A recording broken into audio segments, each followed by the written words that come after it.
Hello everyone, Reza here. Welcome to my channel.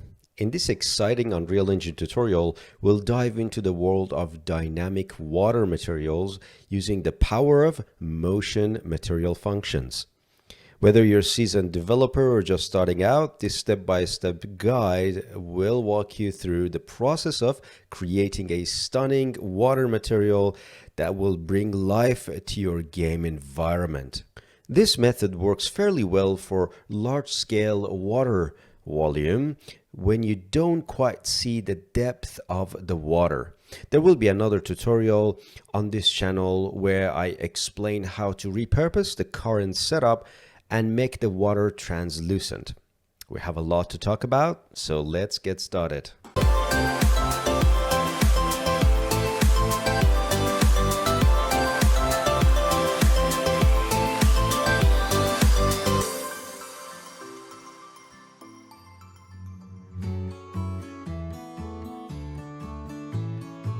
All right, let's start with the application. We're going to open Unreal Editor. Let's start with a simple film video template. I'm pointing to the right folder. I'm going to name the project Water Opaque and create. Excellent. Here I am inside the application. So what I need to start with is a simple plane. I can use cube, I can use plane, that's totally fine. Now you need to make sure that your modeling shelf is enabled here, or bring in high resolution polyplane FBX from software packages like Maya or Blender. I will be using Unreal Engine from start to finish. So I'm going to go to plugin and type in modeling. We have already covered certain basic tools inside Unreal Engine when it comes to modeling tools editor. So I am going to enable modeling tools editor and static mesh editor, and let's restart. Now with that out of the way, I should be able to see modeling mode in my drop down. So I'm going to go into modeling and click on a rectangle. You can of course create a box as well. I'm going to increase the width and depth to 500, and I'm going to give it a good amount of subdivision. I can place that here. Maybe I'm going to go to 1000, just because I noticed that the plane is probably not big enough, and probably increase the resolution to something like 400. The rest stays the same. Single click, move it up ever so slightly, and I go accept. Now I don't think I need the ground floor anymore, so I'm going to select it, press H on it. And while I'm at it, why don't I go ahead and create a post-process volume. So I'm just going to switch back to selection mode. I'm going to go to create, visual effects, post-process volume. I just want to set everything right before I dive into material graph. Now a couple of things I really would like to do. I would like to lock the exposure so the exposure won't change. So if I type in infinite, extend, I can click on that and then search for exposure. Set my exposure to manual and exposure compensation to maybe 10 or 11. So it turned out 11 is better, maybe 11.5. And these are the things that I've already covered in my introduction to lighting tutorial inside Unreal Engine series. So if you're not familiar with that, I highly recommend you to take a peek. I also would like to enable bloom. So I'm going to set that bloom to standard and give it a little bit of intensity. Now when it comes to types of lights and adjusting light, I can always press Ctrl L and bring light to a different location. As you can see, I can bring it down, bring it up, or what have you. So this is some sort of a capability that you have. You can see I can sort of see the sun from this angle, and then I can go in here into the rectangle and I can go and make certain changes if I want to, certain degrees, and I can zoom in, something along those lines, just to be able to adjust the camera to begin with. And I can press G to get rid of the gizmos and switch to game mode. Now, the scene is set. It's just a very simple scene. All we need to do is to bring in our material. So I'm just going to go ahead and create a new folder. I'm going to call that folder Reza. Within that, I am going to create a material, and I'm going to call that MM for master material ocean. Or you can call this water opaque if you want. I'm going to double click on it, and I'm good to go to start with my scene. Let's move on to the next chapter. All right, first things first, you need to make sure that if you go into content drawer settings, show engine content is enabled, because we're about to call certain procedural material functions, and they are not going to be accessible if you don't enable show engine content. So make sure that one is there. Now, on a normal situation, when I want to create any watery type of material, I would definitely go into blend mode and switch from opaque into translucent and change certain settings. But since this type of water would be an opaque water, an ocean water, where you don't necessarily see the depth, I really don't need to go through that and enable expensive channels. We are not going to use opacity or opacity mask, but there will be a tutorial where I focus on water, but I will be talking about translucency, and with that we will be changing the blending mode. So just so you're aware, we're not going to touch the blend mode this time around. Now, where to start? We start by introducing a new node, and that new node is called material function call. We've already talked about material functions.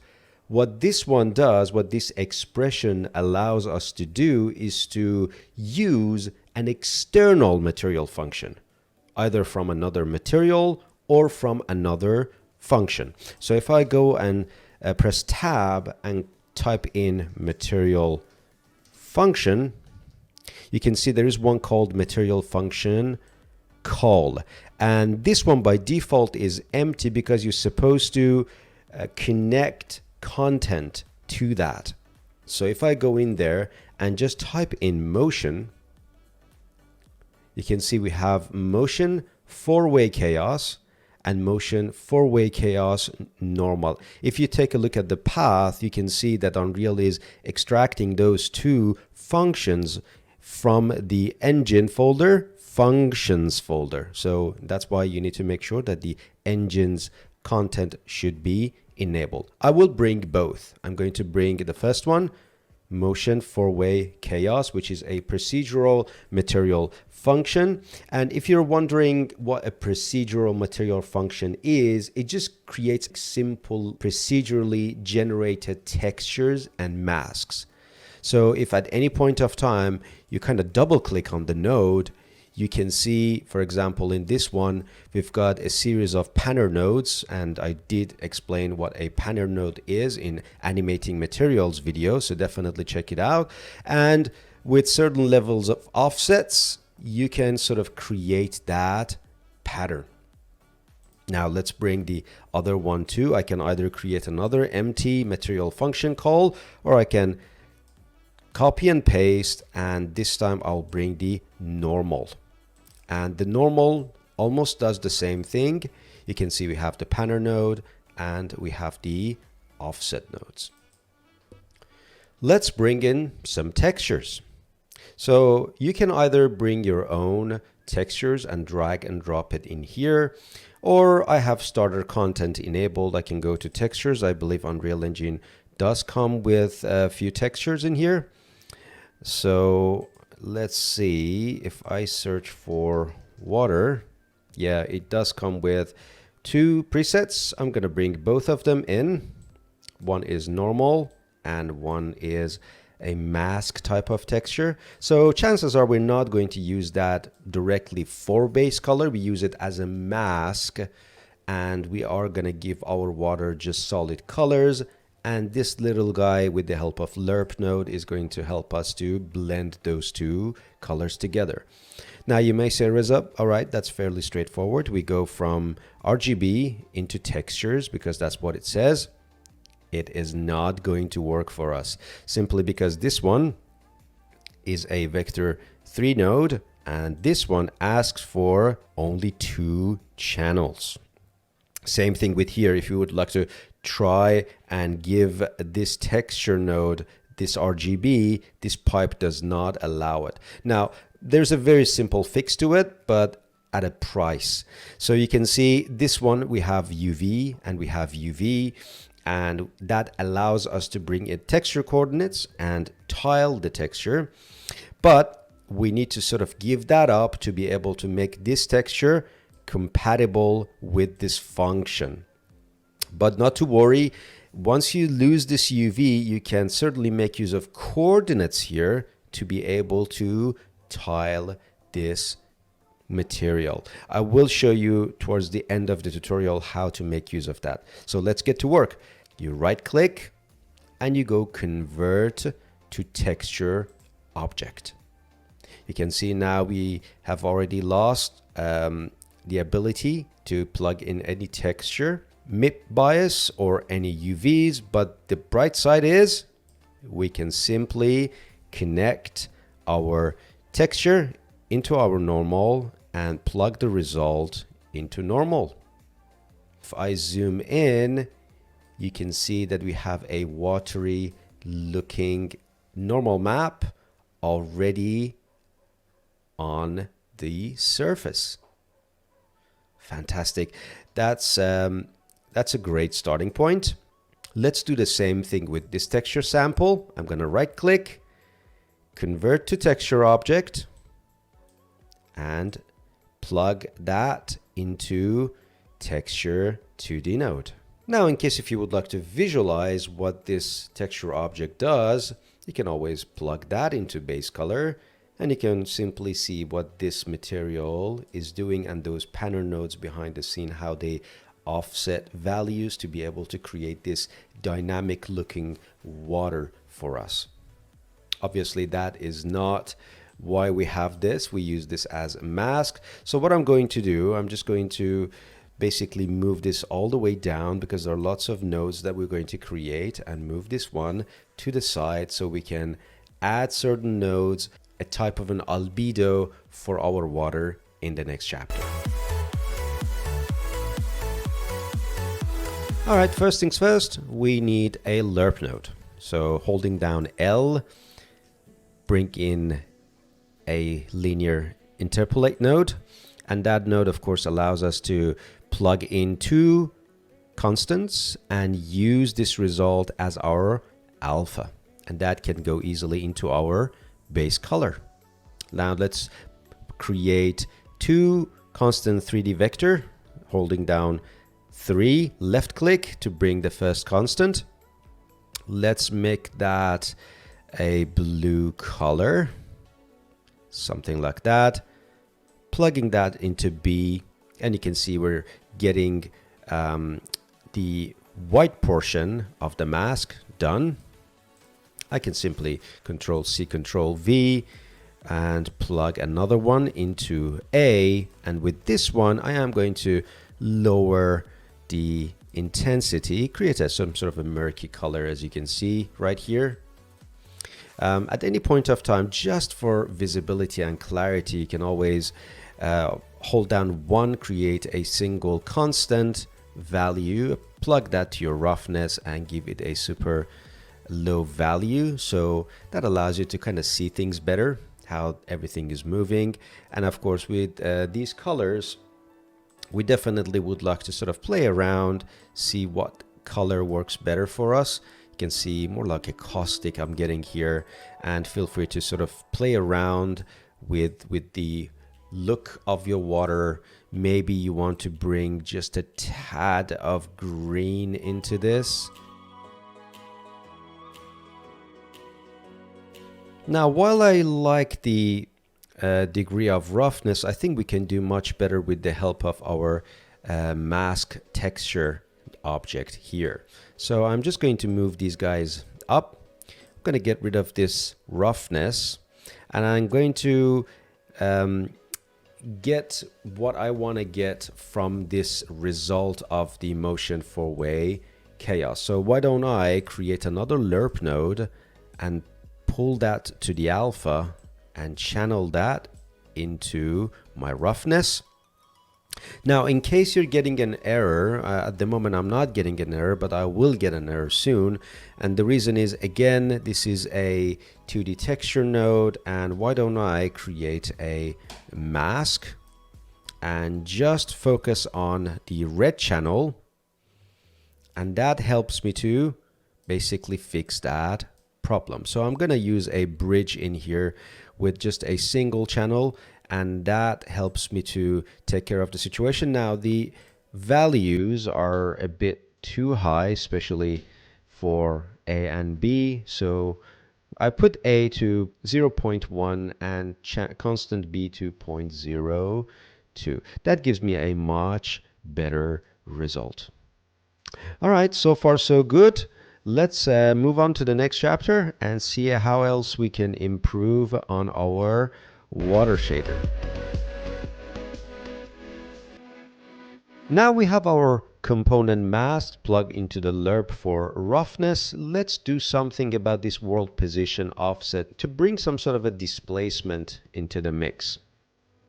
Now, to bring displacement, we can again make use of this texture object, which has gone into this motion four-way chaos, and we already extracted a mask R out of it. Now, this component mask, in case if you haven't worked with component mask expressions, these type of expressions allow you to just pass through a specific subnet of channels, for example, R, G, B, and or A alpha, from the input passing through the output. So with that, we can quite easily create an append vector. So I'm going to go and create an append vector. And what append vector does, it combines channels together to create more channels than the original. I can plug that into B, holding down 2, left click to create constant 2 vector. So that gives us 1, 2, 3 channels. I'm going to go in here, plug that in. So that allows us to have an output of 3 channels after the append. Let's multiply that to give this a little bit of strength, and holding down M on the keyboard, left click, gives me the multiply. And again, if you don't know what multiply is, multiply expression simply takes 2 inputs and multiplies them together. So the first A goes to the main input, and B is usually a single constant. So I can create a single constant value, or I can just right click and say promote to parameter. With that, I can sort of name that as well. So I'm going to bring that in. I'm going to fix the graph. So I've got displacement, strength. For now, the default is set to 0, but I will definitely want to give that a value eventually. Let's create another multiply, because at the end of the day, I need to take care of the world space vertex normals. After all, it goes into the world position offset. I'm going to plug A to A, and B is going to be vertex normal world space. And we do use that node every time we deal with world position offset. It basically looks after world space vertex normals. It can be used only as material input. I think we're good to go. Let's plug that in. Right now we don't see any change, simply because this setup does not have any displacement strength. If I go ahead and set the displacement strength to something like 3, you can see that there are some displacement available now. I can sort of intensify that to something like 10, so we can totally see ripples in our result. But I wish we could sort of have that in reverse or the other way around, because right now what I'm looking at is the white portion goes out or outwards. I would like the indentation to happen on the white portion and the bulk of the water sort of stay above, and we have few dents, and these are gonna be the white portions. An easy way, a super easy way to do that is to press O on the keyboard and click to get that 1-, and that 1- does take care of the flipping scenario. So this goes to B and 1- goes to here. Now if I have a look, you can see indentations do happen in the white portion. Cool. I hope it makes sense. Let's go to the next chapter and see how we can apply the material onto our plane. All right, I am going to save and probably going to dock that right next to my window right here. Gonna go into here, and why don't I create a material instance? So MI for material instance and ocean, and just drag and drop the material ocean in there. Now certainly the displacement is not quite there, so I can go into material instance that I made and switch the displacement from 10 to 3. And let's have a look. Looks much better. So you can see in no time at all, we can create water surface that looks great. And it allows us to actually go in there and we can simply change the color and get the result. So I'm going to convert to parameter this one. I'm going to call that color A. I'm going to convert this one to parameter color B, and I am going to save, and I can comfortably select these two and let's say change the color of these materials however I want, and you can see how instantly this does change and gives us a different look. Fantastic. So that is a simple way of creating a water material. Now here is the problem that I would like to raise, and that is, how on earth are we going to tile this? Because this is not going to allow us to put in any texture coordinates in there. Remember, we lost access to texture coordinates on the normal and the mask once we turn that into texture objects. So how should we approach this? Let's tackle that in the next chapter. Now we have our water material in place. Let's go ahead and see how we can take care of the tiling. I'm going to switch to master material. Now we need to find a way to plug coordinates into coordinates v2 here and coordinates v2 here. Now we can potentially start with our world position, and that usually takes care of XYZ, YZ, or just Z. If you're unsure and don't know how exactly you can channel those, you can definitely make use of, again, a mask component and plug whatever channel you want into mask component and only pick 2. Now this goes into a simple divide node, And in case if you don't know what a divide node is and what it does, this expression takes two inputs and divides the first input by the second and output the result. So I'm going to go and plug that to A, and B is going to be our tiling parameter. So I can just right click, promote to a parameter, and call that tiling scale, and move that aside. For the default, I can set that to, let's say, 512 centimeter or 1024 centimeter, up to you. But that now goes into coordinates v2 here and coordinates v2 here. Now you can see it looks a bit weird on the sides because now this only works on the horizontal surface, not the vertical surface. If I look at the top, it looks great. If I look at the side, it looks weird. So make sure if you're using this method, don't apply it to a cube because all the vertical planes are gonna look a bit stretched.